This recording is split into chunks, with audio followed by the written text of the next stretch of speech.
Hi,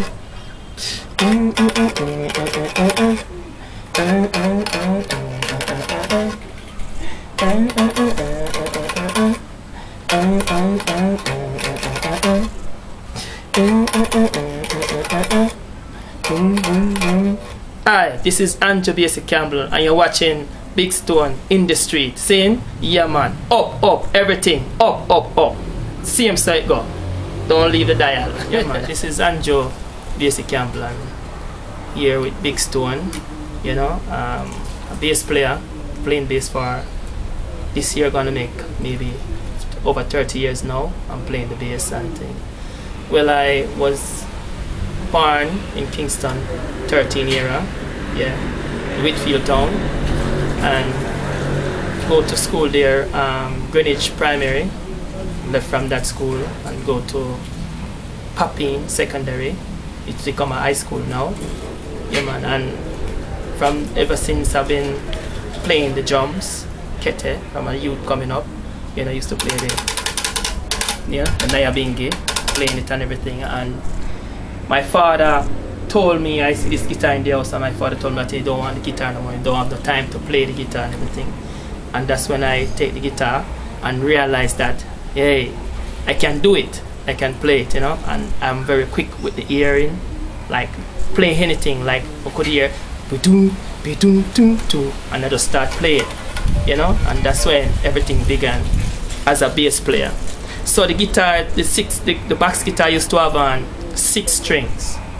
So I take off 2 of the strings and left it to make it be like a bass guitar, you know, in the seat, and that's where we start to run it, play it, rehearse, and I have this brethren now named Jolly Stewart, where Yami Bolo introduced me to him at the time because he was instructing Yami Bolo with the guitar, and then from there, so now we start learn from Jolly Stewart, you know, me and Yami Bolo with the guitar, and the 3 of us would have guitar. Me have my guitar, which is a 4-string, same bass guitar, and Yami Bolo would have his bass guitar, and Jolly Stewart would have this bass guitar. Would be playing some songs, and I would be following, would be teaching me and coaching me and how to play the line, like, you know, like the original Studio One style pattern, the real bass line them and everything. So yeah man, that's how it really began, you know. Yeah man, and I'm just keep on doing the works, you know, and from there, fascinated by me as a musician, always playing, composing, and help arranging and everything. Never realized that I'm producing all along, you know, from in the 80s coming up, I've been producing, not realizing that that's what I'm doing. So it's like, yeah man, we did it, and you know, like a producer would come and say, boy, alright, I have some money and I put in some money on some work and compose, make enough do some producing and thing, and say, alright, book the studio time, we get the musicians and we go in the studio. Most of the time the producer, who say he's the producer, really, which he is the executive producer, would fold his hand and watch us play, and you know, we the musician will come together and say, alright, no, play this, don't play that. Play Da or D, or play the B sharp minor and everything, and that's how we really put the rhythm together. And when that finished now, that's how we know that is we produce the production, but is we getting like the producer would say, the executive producer would say, boy, you know, on the CD or on the vinyl in those days and thing, would say, boy, arranged and produced by Deadly Edley or Radolph King or whatever name the person would be, you know. So the musician really don't get no credit. So that was a problem, you know. Yeah, listening to you talking about like where you grown and so on, I'm fascinated to know that your interest lies with such a powerful instrument as the bass, because we have a lot of great bass player in Jamaica. One of the best bass player is one that played for Heineken Star Time. Yeah man. Officially, what's his name?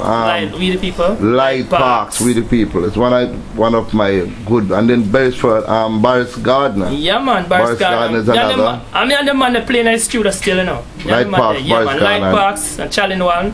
But then I would see man Slayer do some work, you know, and we'd do some things with Yami Bolo. Yeah. With what the producer name? 90 Observer. Yeah. We'd do some things too, you know, sing. So we did and do some work in the studio in a Channel 1. But what I really wanted to find out about you, growing up in Whitfield Town, what kind of a community it was back then when you was a little boy, and in terms of your hardship, how hard was it on you growing up in Whitfield Town? Well, poverty was in that area, and struggling, you know, and poorness was there. But there was a niceness still, regardless, you know, because people, you never, at them time, they never have people killing people like this, you know, and them time when I was younger, it's more like a knife I one would use and stab a person and cut a person. Never was, you know, really a gun. So things was beautiful then, growing up in the streets. Yeah, it's so different than now, you know. And even though you were poor and so on, you could easily rally around with your friends and so on. Yeah, man, we could have worked hard. We used to dance too, you know, so it was a sharing community. Yeah, as well. We used to dance, so we used to challenge and move around. We could have walked from Spanish Town Road, go to Waltham, go all the way up to Waltham. The same thing with Maxfield. We could walk from Spanish Town. All these communities were beautiful communities. Yeah, man. I like to play at Kingston 13, same way. And Kingston 12 is where the next side, the Carl Smith Drive, and you know, which was Bob Marley 1st Street, 2nd Street, or Trenchtown, you know. And as the world we know that Trenchtown, Rima, Arnett Garden, all these are famous areas where the legendary Bob Marley and so on grew up, Bunny Wailer, Peter exactly. Tosh. Then down a farm, Max Romeo, man, and Tapazuki, and Prince Salah, and all these great people, man. And Striker Lee, original Striker Lee, down a farm there, you know.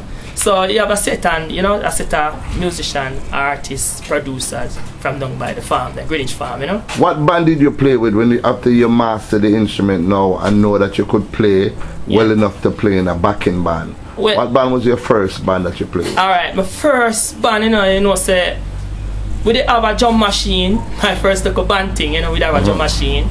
A bridging named Ferdy. You know, with the said Doc, original Doc, where you know, Doc, where you know of big Dr. Marshall. Yeah, Doc, yeah. Oh, Doc, yeah. Doc, we're part with Lucian and yes, man, yes. Yeah, man, me, him, and Ferdy, a bridging named Ferdy is a guitarist, and I have my bass.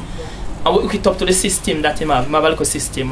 We never have the drummer at the time, we used to do some rehearsal, you know, go and get your finger intact and everything. But professionally, when we start out with professionally by bands, we used to go down a Trenchtown, 1st Street, same way, where Booski, my Virginian Booski, Twinny, between them, you know, and play some drums with a drummer named Anthony Thomas, you know, Christopher Murdy, cousin and everything. So, you know, but professionally now, officially now, when we call a band but one, is really with Junior Reid. Okay. And with Junior Reid now, them time they need to do studio work. A whole heap of studio work we do, you know. And we do some studio work now with jammings. You know, see it, and by this time when Junior Reid come check when Junior Reid come through the studio, it's like we were making tracks, the Cuscus, licking back the Cuscus tracks over about me and Anthony Thomas, the drummer, you know. And Junior Reid coming in the studio and you were playing it, and we were doing it for Bobby Digital. At the time Bobby Digital was working with Jamie Sedway and was doing some stuff for himself, you know. So we did there and I go on, but I was using the keyboard, playing the rhythm. Because in them time, you know, the people, them kind of producers and all kind of people get skeptical against the bass guitar and the live drum, because them time it was computer. We're talking about 86, 87, you know, 88. So I was doing it for jammies, and you know, looking at we come the studio bass with Mafia and Fluxy, Steely and Clevie, you know, see it. We call it Firehouse Crew, you know. So we have Andrew and Tony. So any famous rhythm that the world know out there that you actually play the bass on? Any songs that so tell us. That's what we want to know. Yeah, we have Thriller You.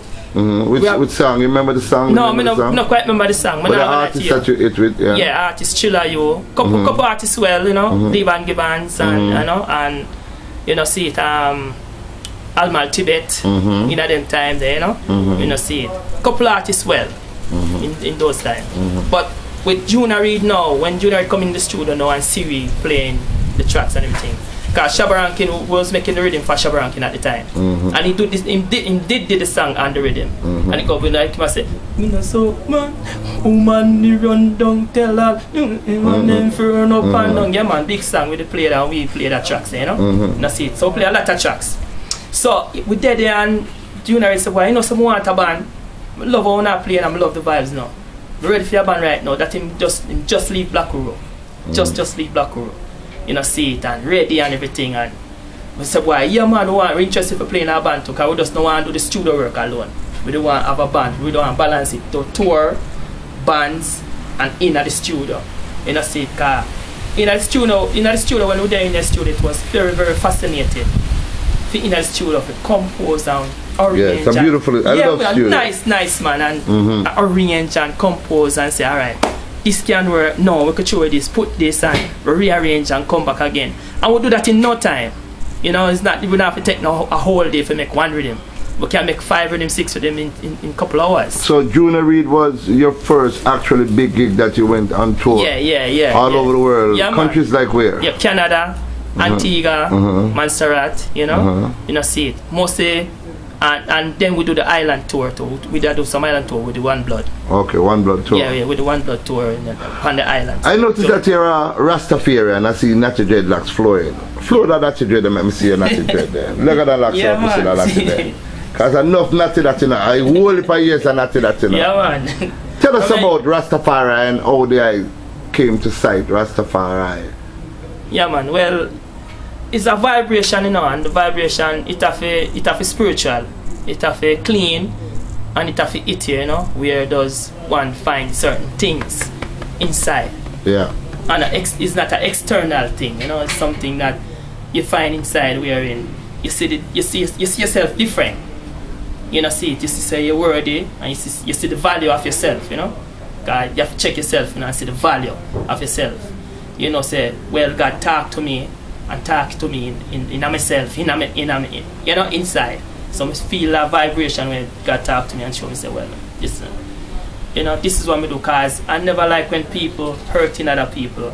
But I like when people hurt dogs and animals and, you know, these things and things. So I always like totally against it. And sometimes when you see people do certain things, them turn on me. So it must be good. You know, see, because if I see somebody do something wrong, I say, well, I don't do it, and they want to, you know, if they're flinging a stone at a dog, I say, don't do it, them fling the stone at me. So that means I'm saying the right thing, because, you know, why them choose to fling the stone at me when I tell them not to do that. Yeah. You know, see, so inciting up Rastafari and Rastafari as your religion, there must be a whole heap of tribulation as Rastafari. How did you overcome to become the legendary bass player that you know is today? Yeah, man, I want to tell you, say, humility, militancy, have to involve, and tolerance. You have to can tolerate the movements and the vibes of people, because people come with many things, in many vibes and everything. Also, the reggae music, it come with everything: the good, the bad, the ugly, the difference, the nasty, the dirty. You know, it come with everything. I mean, just being raw and talking straight across the board. The reggae music is not normal. It's not normal. But there's a spiritual uniting, and you have to pick out and choose where you need. Quickly, we're running into 14 minutes now, but quickly, what are your new albums coming up for the new year? In 1 minute or less. Alright, we have a new album right now, you know, and it's online, it's on CD, baby. Okay. And I sing what I do personally, my dub album. That's my second dub album now, named Mr. Melody. Okay. You understand? Yeah, so people can tune into that. CD, baby, iTunes. Well, Andrew Bassie, it's a pleasure talking to you, man. As normally you're very cool, smooth Rastafarian, brother. Man. And I wish you all the best and your endeavors, my brother. Keep playing good music, sweet music, and the music that keep the people together. See? Yeah, man. So, you know? give a look at something on the thing, then leave, you know. Play me something, bang away on something there. Yeah. Yeah, man. Studio One style. Boom, baby, baby, baby, boom, boom, boom. Boom, baby, baby, baby, boom, boom, boom. Boom, baby, baby, baby, boom, boom, boom. Boom, baby, baby, baby, boom, boom, boom. Boom, baby, baby, baby, boom, boom, boom. Boom, baby, baby, baby, boom, boom, boom. Boom, baby, baby, baby, boom, boom, boom. Boom, baby, baby, baby, boom, boom, boom. Ja Rastafari, I. Selassie I, Marcus Garvey I, Melchizedek I, Aile.